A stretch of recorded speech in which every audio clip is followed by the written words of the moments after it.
Okay, so this is a TP-Link PoE switch.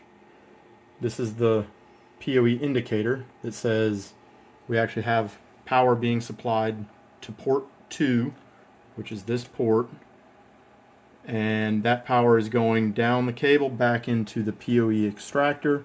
The PoE extractor has lights and is connected to the router, and the power is coming through here and going into the router as well.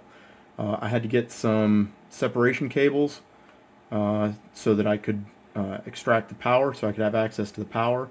And you can see the whole thing is working here, right there, drawing power on, again, port 2.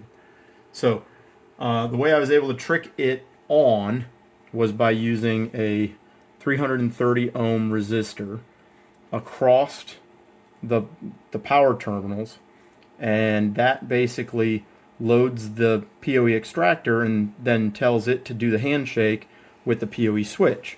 So what I'm going to do is cross these across the exposed terminals here, and then we'll be able to see the change in power on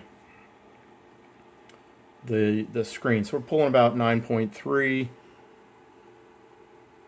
and we should see that jump up about 5 watts. So 9.4, and it's a little bit dynamic. The router changes its power usage,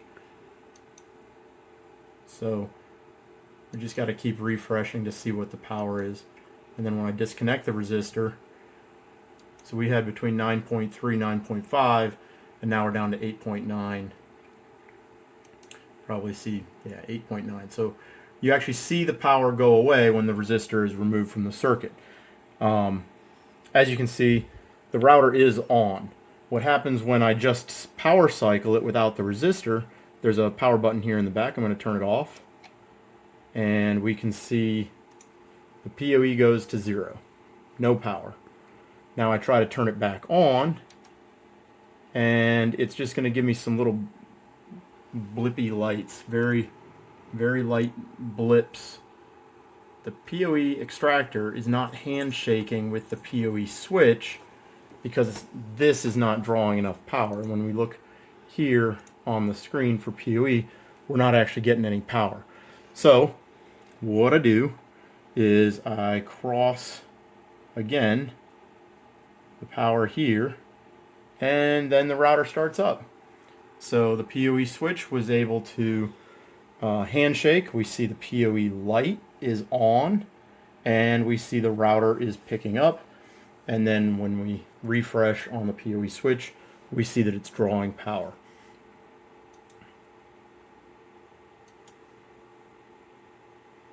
So it's starting up. It'll run all day. The problem is, without the resistor in line, in circuit, if we have another power cycle, the router won't start up.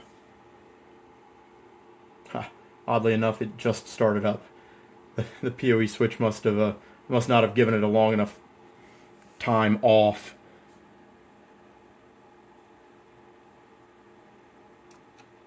So now the PoE switch died. Turn it back on. Now it's not getting any power. So just for example here, I'm going to, with the router off, I'm going to cross over these terminals just so that you can see how much power the resistor is actually drawing on the power circuit. I think we should be good. It says the PoE is on. So we got about 0.8 watts. Now, this is a 330 ohm resistor. I could have probably stepped it up to a 360. I wanted a little bit lower power, but this is a pretty common resistor. So there you have it. That's how you trick the extractor to turn on the PoE switch and the PoE extractor. And there we go. Everything's restarted again. Thanks for your help.